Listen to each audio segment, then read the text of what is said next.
السلام علیکم متی اللہ جان ایم جے ٹی وی۔ جو 28 نومبر قریب آ رہا ہے تو پاکستان کی جو عسکری قیادت ہے اور پاکستان کی جو سیاسی قیادت ہے بہت جلدی میں ان کو بہت بڑے اور اہم فیصلے کرنا پڑ رہے ہیں۔ جی ہاں، 28 نومبر کی وہ تاریخ ہے جب عسکری قیادت میں ایک اہم تبدیلی آنی ہے۔ نئے آرمی چیف نے کمان سنبھالنی ہے اور ابھی تک کی اطلاعات تو یہی ہیں کہ موجودہ army chief general Qamar Javed Bajwa جو ہیں وہ اپنی مدت ملازمت میں توسیع نہیں لیں گے، مگر جس طرف حالات جا رہے ہیں اور جو سیاستدانوں کی ڈسپریشن لگ رہی ہے، خاص طور پہ جو پی ٹی آئی کی جو قیادت ہے، سابق وزیر اعظم عمران خان کی قیادت اور ان کے آگے جو سیکنڈ ٹیئر کی قیادت ہے، ان کی ڈسپریشن نظر آ رہی ہے ان کے کچھ ایسے اقدامات میں جو حال ہی میں ہمیں دیکھنے کو ملے ہیں۔ سب سے پہلی بات تو یہ ہے کہ اگر عمران خان کے کہنے کے مطابق اس ملک میں الیکشن ہونے ہیں تو وہ یقینی طور پہ ان کی یہ خواہش ہے اور شدید خواہش ہے کہ وہ الیکشن ایک ایسے وقت میں ہوں کہ جس کے بعد جو بھی نئی حکومت آئے پھر وہ آرمی چیف کی تعیناتی کا فیصلہ کرے۔ تو وہ ڈیڈ لائن کیا ہے؟ اگر 28 نومبر ہے تو نئے آرمی چیف کی تعیناتی کا اعلان عام طور پہ اتنا وقت پہلے ضرور کیا جاتا ہے کہ جو آرمی چیف ہیں وہ آخری جو مہینہ یا 1.5 یا 2 مہینہ ہوتے ہیں وہ الوداعی ملاقاتیں کرتے ہیں، اور خاص طور پہ موجودہ آرمی چیف جنہوں نے 6 سال فوج کی قیادت کی ہے، ان کے لیے تو اور بھی ضروری ہوگا کہ وہ پاکستان کے طول و عرض میں جا کے اپنی جو عسکری جو قیادت ہے، جو عسکری ادارے جو ان کے محکمے ہیں، ان سب کے پاس جائیں اور وہاں پہ الوداعی ملاقاتیں کریں۔ تو کم از کم 1.5-2 مہینہ، اور ویسے بھی آرمی چیف کی ہینڈنگ ٹیکنگ اوور بڑا ہی نازک اور حساس معاملہ ہوتا ہے۔ اگر بر وقت اس کا فیصلہ نہ کیا جائے تو بہت سارے معاملات جو ہیں وہ پینڈنگ بھی رہ سکتے ہیں۔ تو اس لیے عام طور پہ روایتی طور پہ آرمی چیف کی جو ہینڈنگ ٹیکنگ ہوتی ہے وہ مہینہ 1.5 پہلے جو ہے وہ سب معاملات جو ہے نام آ جاتا ہے۔ تو اب مہینہ 1.5 پہلے اگر نام آنا ہے تو 28 نومبر کی ریٹائرمنٹ کی تاریخ سے پہلے 28 اکتوبر آتی ہے، اور 28 اکتوبر سے مزید 15 دن پہلے اگر چلے جائیں تو 15 اکتوبر آتی ہے۔ تو اگر 15 اکتوبر کو آرمی چیف کا نام سامنے آنا ہے تو 15 اکتوبر کو کیا وہ نئی حکومت ہوگی الیکشن کے بعد کی یا پرانی حکومت ہوگی؟ تو 15 اکتوبر سے اگر 3 مہینے پیچھے چلے جائیں، یا الیکشن تو 90 دن کے اندر ہونے چاہیے، ہو سکتا ہے 2 مہینے میں بھی الیکشن ہو جائیں، مگر 3 مہینے کا جو میکسیمم وقت آئین میں دیا گیا ہے، تو 15 اکتوبر سے اگر پیچھے آئیں تو 15 ستمبر اور 15 اگست۔ تو 15 اگست جو ہے وہ تو آلموسٹ آ چکا ہے، اور 13 اگست کی تاریخ جو ہے وہ پھر بڑی اہم ہے ان سیاستدانوں کے لیے جو چاہتے ہیں کہ جلد الیکشن ہو۔ تو 13 اگست کو ہی عمران خان نے لاہور میں ایک بہت بڑا جلسہ رکھا ہے، مگر اس جلسے سے پہلے ہمیشہ کی طرح تحریک انصاف اور عمران خان جو ہیں وہ ایک ٹیمپو بنانے کی کوشش کر رہے ہیں، کنٹروورسیز بنانے کی کوشش کر رہے ہیں، اپنے جلسے کے اندر زیادہ سے زیادہ لوگوں کی توجہ حاصل کرنے کے لیے، شمولیت کو یقینی بنانے کے لیے اس طرح کے تنازعات پیدا کر رہے ہیں، اس طرح کی باتیں کی جا رہی ہیں کہ جس سے لوگوں کو اور خاص طور پہ پاکستان کے نوجوانوں میں اور ان کی جو پی ٹی آئی کی جو قیادت ہے اس میں ایک نیا جوش و ولولہ پیدا ہو۔ تو میں یہ سمجھتا ہوں کہ 13 اگست کا جلسہ جو لاہور میں جس کا عمران خان کہہ رہے ہیں وہ بڑا ہی اہم ہے، اور وقت کیونکہ کم ہے عمران خان کے پاس بھی، اور اگر میکسیمم اگر 15 اکتوبر کا وقت ہے جس سے پہلے الیکشن ہونے چاہیے، یا پھر وہ یہی 15 اگست سے ستمبر اور اکتوبر 2 مہینے کا ٹائم ہے، اور اس لیے عمران خان زیادہ ڈیسپریٹ ہوتے جا رہے ہیں۔ اور عمران خان کی اس ڈیسپریشن کی ایک جھلک آج ہم نے دیکھی ہے، وہ ہے شہباز گل کا وہ انٹرویو، وہ بیان یا وہ ٹیلی فونک بیپر جو انہوں نے ایئر وائی ٹیلی ویژن چینل پہ دیا ہے، اور اس میں کوئی شک نہیں، اور وہ بیپر اس کی آڈیو سنتے ساتھ ہی مجھے یہ یقین ہو گیا تھا کہ وہ جو بیپر دیا گیا تھا وہ پری پلانڈ تھا، اور وہ بالکل اس فلو میں اور اس تسلسل سے وہ باتیں کی جا رہی تھی جو عام طور پہ ٹیلی فون کے اندر، ٹیلی فون کے اوپر ایک نیچرل کوئی بھی جو سپیکر ہے یا کمنٹیٹر ہے وہ اتنے فلو سے اتنی اسٹرانگ اور اتنی ٹارگیٹڈ اور اتنی فوکسڈ باتیں نہیں کر سکتا۔ تو شہباز گل نے جس طریقے سے وہ اے آر وائی پہ بیپر دیا، وہ بیپر بنیادی طور پہ پی ٹی آئی اور عمران خان کی اس ڈسپریشن کی ایک جھلک تھی جس کا عمران خان اور پی ٹی آئی شکار ہے، اور خاص طور پہ 13 اگست کا جو اب وہ کہہ رہے ہیں لاہور میں جلسہ کرنا ہے، اس جلسے کو مزید اس میں ہیجان پیدا کرنے کے لیے وہ بیپر جو ہے وہ باقاعدہ ایک سکرپٹ کے تحت بظاہر دیا گیا، اور اس میں جو خطرناک بات تھی وہ سب کو معلوم ہے، وہ عسکری قیادت کو بھی فوراً پتہ چل گئی، اور ہم نے بھی جو سنی وہ شاید اس سے پہلے خطرناک بات ہم بھی بڑے اینٹی اسٹیبلشمنٹ اور اینٹی اسٹیٹ جو ہیں ہم پہ بھی لیبل لگائے گئے، ایک فوج کے ترجمان ہوتے تھے، سلائیڈوں پہ تصویریں لگا دی، میری بھی لگا دی کہ یہ جی دیکھیں اینٹی اسٹیٹ اور اینٹی اسٹیبلشمنٹ ہے، لیکن ہم نے بھی کبھی بھی اس طرح کی بات نہیں کی کہ جس میں ہم فوج کے جو ماتحت ہیں، مطلب رینکس کا نام لے کے، حوالدار، میجر، کرنل، بریگیڈیئر کا نام لے کے ہم کبھی اس طرح کی بات نہیں کی کہ یہ لوگ جو ہیں وہ اس طرح غیر آئینی کام نہ مانیں۔ یہ براہ راست جو ہے شہباز گل کی طرف سے یہ جس طریقے سے بیپر دیا گیا، اور اس میں اے آر وائی کے جو اینکر پرسن سے ماشاءاللہ سے 2 تصویریں، ایک ارشد شریف کی بھی لگی تھی، ایک خاور گھمن کی بھی لگی تھی، مگر ان کو تو شاید ایک خاموش تماشائی کے طور پہ بتایا گیا، ایک رنگ بھرنے کے لیے کہ ایک نیچرل کنورسیشن ہو رہی ہے۔ ان دونوں کی تصویریں بھی موجود تھی، ان دونوں میں سے کسی نے مداخلت نہیں کی، اینکر نے بھی زیادہ مداخلت کرنا پسند نہیں کی، اور جو ایک ہلکا پھلکا بیچ میں سوال تھا لقمہ دینے کے لیے، یہ تاثر دینے کے لیے کہ یہ تو ایک بیپر ہو رہا تھا اور یہ ایک بات ہوگی برسر رائے، تو واضح طور پہ یہ ایک ڈسپریشن تھی جو پی ٹی آئی کے سربراہ عمران خان کی تھی، اور جو کچھ بھی بیپر میں کہا گیا وہ عمران خان کی نالج میں تھا، ان کی مرضی سے تھا، اور اگر یہ کہا جائے کہ وہ تحریر شدہ تھا، طے شدہ تھا، تو وہ غلط نہیں ہوگا۔ تو یہ شہباز گل کا ماشاءاللہ سے کارنامہ تھا، اور اس میں کوئی شک نہیں کہ اس نے ریڈ لائنز کراس کی، وہ ریڈ لائنز جو ہم کراس نہ کر کے بھی اینٹی اسٹیٹ اور اینٹی آرمی کہلائے، وہ ریڈ لائنز شہباز گل نے کراس کی، اور آج جو کچھ بھی ہوا میرے خیال میں it was only a matter of time, اس میں کوئی حیرانی نہیں ہوئی۔ ان کو گرفتار کیا اسلام آباد پولیس نے، اسلام آباد کی حدود سے ان کے اوپر ایف آئی آر کاٹی گئی ہے۔ اس سے پہلے بھی یہ ایف آئی آر یہ الزام لگتا رہا کہ فوج میں بغاوت کی کوشش کرتے رہے، پہلے بہت سے جرنلسٹوں پہ بھی الزام لگا، افسار عالم پہ بھی اس طرح کی ٹویٹوں پہ الزام لگا، ٹویٹوں پہ الزام لگا، سوشل میڈیا کے حوالے سے سمیع ابراہیم پہ بھی لگا، عمران ریاض خان پہ بھی لگا، مگر آپ یقین کریں کہ جو باتیں شہباز گل نے کی ہیں نا، وہ ان ساروں کا نمبر کاٹ لیا انہوں نے، اور براہ راست انہوں نے فوج کے ادارے کو مخاطب ہو کے ان کے جونیئر رینکس کو اکسانے کی براہ راست کوشش کی۔ دیکھیں سیاسی افیلیشن یا پسندیدگی ہر انسان کی ہوتی ہے، ہر فوجی کی ہوتی ہے، ہر بیوروکریٹ کی ہوتی ہے، مگر ہر ادارے کا اپنا ایک ڈسپلن ہوتا ہے۔ تو خاص طور پہ فوج کے اندر آپ کا ووٹ کوئی آپ سے چھینتا نہیں ہے، اور نہ ہی آپ کو کوئی کہتا ہے کہ فلاں کو ووٹ دیں، مگر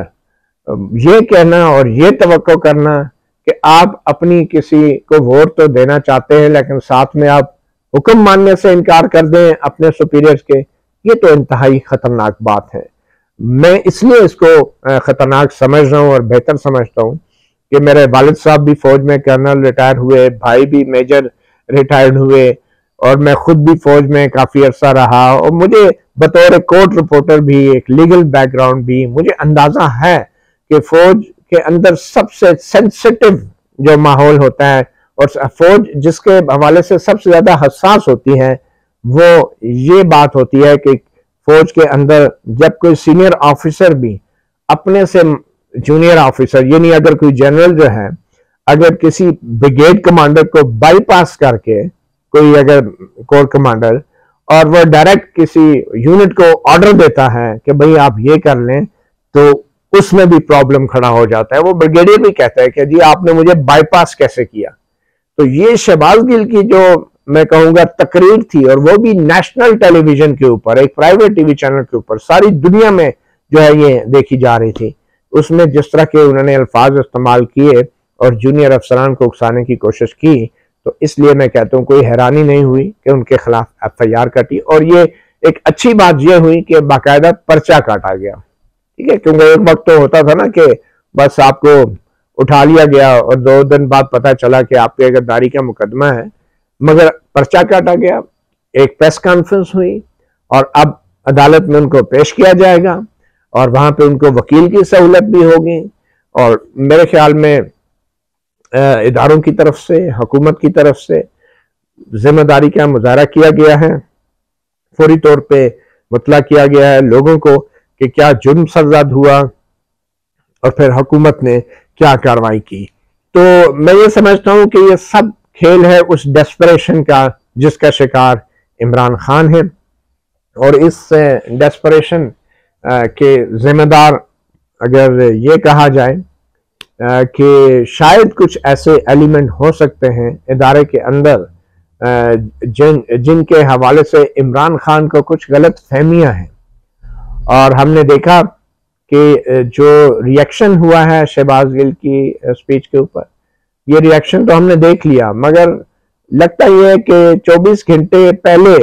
کچھ فوج کی قیادت کو اندازہ ہو گیا تھا کہ اب یہ چیزیں سامنے آئیں گی، اور 13 اگست کے جلسے کے لیے ایک ماحول بنانے کے لیے عمران خان یا اس کے جو ساتھی ہیں وہ کچھ بھی کر سکتے ہیں. تو اس لیے فوج نے اپنے ادارے کے اندر اپنا ہاؤس ان آرڈر بھی کیا، اور بہت سارے معاملات تھے، خاص طور پہ جو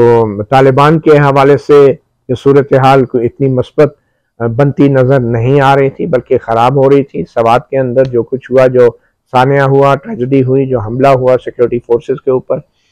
اور اس کے بعد جس طریقے سے نیگوشیٹڈ سیٹلمنٹ کے تحت پولیس کے افسران اس سے پہلے واپس بھی کیے گئے. تو اس تمام صورتحال کے اندر بظاہر یہ طے پایا گیا کہ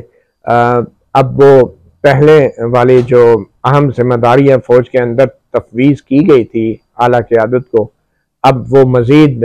وہ ذمہ داریاں نہیں نبھا سکتے. اور یہی وجہ ہے کہ جو پشاور کی کمان تھی، کور کمانڈر، ان کو اب بہاولپور جو ہے ٹرانسفر کر دیا گیا ہے. اور کیونکہ اس سے اشارہ یہی مل رہا ہے کہ آنے والے وقت میں شاید مزید مشکل فیصلے بھی کرنا پڑ سکتے ہیں، اور یہ بہت ایک میں سمجھتا ہوں کہ مشکل فیصلے ہیں جو موجودہ فوجی قیادت کو کرنا پڑ رہے ہیں. کیونکہ عام حالات میں جو ہے اگر یہ ماضی میں اگر چلے جائیں اس طرح کے واقعات ہوتے تو اس طرح کی ایڈجسٹمنٹس نہ کی جاتی،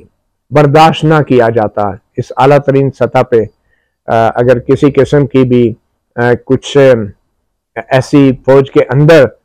جو اعلیٰ قیادت کی طرف سے کچھ غلط اقدامات کیے جاتے ہیں یا غلط سیاسی رابطے کیے جاتے ہیں بغیر کسی منظوری کے، تو اس کو اتنی آسانی سے برداشت نہیں کیا جاتا. مگر یہ برداشت کرنے کی وجہ کیا ہے؟ اور یہ وجہ بھی بڑی امبیرسنگ ہے. یہ وجہ امبیرسنگ اس لیے ہے کہ فوج کی قیادت جو ہے اس میں پچھلے 6 سال سے کوئی تبدیلی نہیں آئی،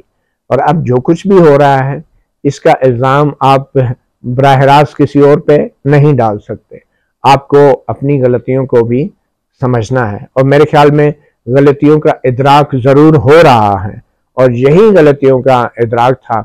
کہ جس کی وجہ سے اب ایڈجسٹمنٹ کم از کم شروع ہو گئی ہے کہ آنے والے وقتوں میں اگر حالات زیادہ خراب بھی ہوئے تو کم از کم جو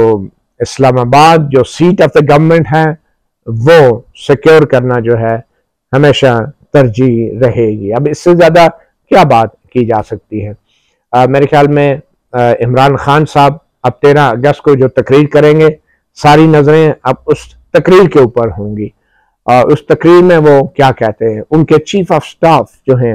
جو کہ امریکہ میں ملازمت بھی کرتے ہیں، نوکری کرتے ہیں، شہباز گل صاحب، وہ گرفتار ہو چکے ہیں. اور یہ واضح اور ٹھوس پیغام ہے عمران خان کے ارد گرد دوسرے سیاسی لیڈران کے لیے بھی، خاص طور پہ فواد چودھری کے لیے بھی، اور خاص طور پہ پنڈی کے جو سابق ہماری اسٹیبلشمنٹ کے جس کو کہتے ہیں کہ ایمبیسڈر ایٹ لارج یا اردو میں جس کو کہتے ہیں گشتی سفیر، وہ شیخ رشید صاحب، ان کے لیے بھی ایک واضح پیغام ہے جو بظاہر اب ابینڈن کیے جا چکے ہیں، تو کہ اگر کوئی بھی اب ہلکی سی بھی جو لغزش ہوئی نا، لغزش، تو وہ برداشت نہیں کی جائے گی۔ تو دیکھیں اب شہباز گل صاحب کو کل عدالت میں پیش کیا جائے گا، اس کے بعد ان کا ریمانڈ ہوتا ہے، وکیل وہ کریں گے، یہ کیس چلے گا، اور میرے خیال میں اس کیس کی اوپن جو ہے پروسیڈنگ ہونی چاہیے، شفافیت ہونی چاہیے اس کے اندر بھی، اور کسی قسم کا غصہ یا انتقام کا جذبے کا مظاہرہ وفاقی حکومت کو نہیں کرنا چاہیے۔ اب دوسری طرف ہم دیکھ رہے ہیں کہ پنجاب حکومت کی طرف سے یہ بیان آیا، ان کے وزیر اعلیٰ پنجاب کے جو قریبی حلقے ہیں ان کی طرف سے، کہ ہم جو ہے بنی گالہ کی سیکیورٹی کے لیے پنجاب پولیس بھیج رہے ہیں، کیونکہ ہم بنی گالہ کو ایک کیمپ آفس ڈکلیئر کرنے جا رہے ہیں۔ قانونی طور پہ تو شاید یہ ممکن نہیں ہے کہ کوئی صوبہ جو ہے کسی صوبے میں آ کے اس کو کیمپ آفس ڈکلیئر کر دیں۔ اتنا ضرور ہو سکتا ہے کہ عمران خان جو ہیں وہ پنجاب ہاؤس میں آ کے رہنا شروع کر دیں، یا خیبر پختونخوا ہاؤس میں آ کے رہنا شروع کر دیں، اس کی اندر جو سیکیورٹی ہے وہ جو ہے یقینی طور پہ خیبر پختونخوا حکومت کی ذمہ داری ہے، یا پھر وہ پنجاب ہاؤس کی، پنجاب حکومت کی ذمہ داری ہوگی۔ مگر بنی گالہ کی جو رہائش ہے جو اسلام آباد کے حدود میں ہے، اس کو براہ راست پنجاب پولیس کو نہیں بھیجا جا سکتا، حتیٰ کہ اگر آپ اس کو اپنا کیمپ آفس بھی ڈکلیئر کرتے ہیں تو وفاقی حکومت کی اجازت کے بغیر آپ اس کو کیمپ آفس بھی ڈکلیئر نہیں کر سکتے۔ تو میرے خیال میں آنے والے وقتوں میں جو عمران خان ہیں انہیں زمان پارک کے اپنے اس گھر پہ ہی گزارا کرنا پڑے گا، اور یہ بھی ڈیپینڈ کرتا ہے کہ 13 اگست کو وہ کیا تقریر کرتے ہیں، اور 13 اگست کی تقریر اس لیے بھی اہم ہے کہ پھر یہ شاید ان کی آخری تقریر ہو، یا تو آرمی چیف کے حوالے سے جو بھی ان کی حکمت عملی ہے اس سلسلے میں، اور یہ بھی ممکن ہے کہ جو وقت 28 نومبر کا ہے اس سے پہلے اگر حالات بہت زیادہ خراب ہوئے، اور ویسے بھی موجودہ الیکشن کمشنر کے ہوتے ہوئے، چیف الیکشن کمشنر کے ہوتے ہوئے تو خان صاحب الیکشن لڑنے کی خواہش ہی نہیں رکھتے، تو پھر حالات اگر بہت زیادہ خراب ہوئے تو پھر عین ممکن ہے کہ موجودہ حکومت کو وہ ناپسندیدہ فیصلہ بھی کرنا پڑے جس کی ہم جیسے لوگ بھی مخالفت کرتے ہیں اور ماضی میں بھی کرتے رہے ہیں، اور جس کو پہلے خود نون لیگ جو ہے اپنی ایک غلطی نون لیگ کے کچھ لوگ قرار دے چکے ہیں، اور وہ تھی مدت ملازمت میں توسیع کا فیصلہ۔ مگر نہ جانے کیا حالات پیدا ہوتے ہیں اگر عمران خان کی تقریروں اور شہباز گل کی جو سو کالڈ بیپر تھا اس کے مطابق اگر کوئی سانحہ ہوتا ہے، کوئی ایکسیڈنٹ ہوتا ہے، تو اس میں کوئی شک نہیں کہ پھر ایسے ناپسندیدہ فیصلوں کو بھی ایک کڑوی گولی کی طرح اس حکومت کو اور ان سیاسی جماعتوں کو، یا شاید ہم سب کو نگلنا پڑے اور اس کو قبول کرنا پڑے۔ مطیع اللہ جان، MJ TV سے اتنے، اجازت دیجیے، اللہ حافظ۔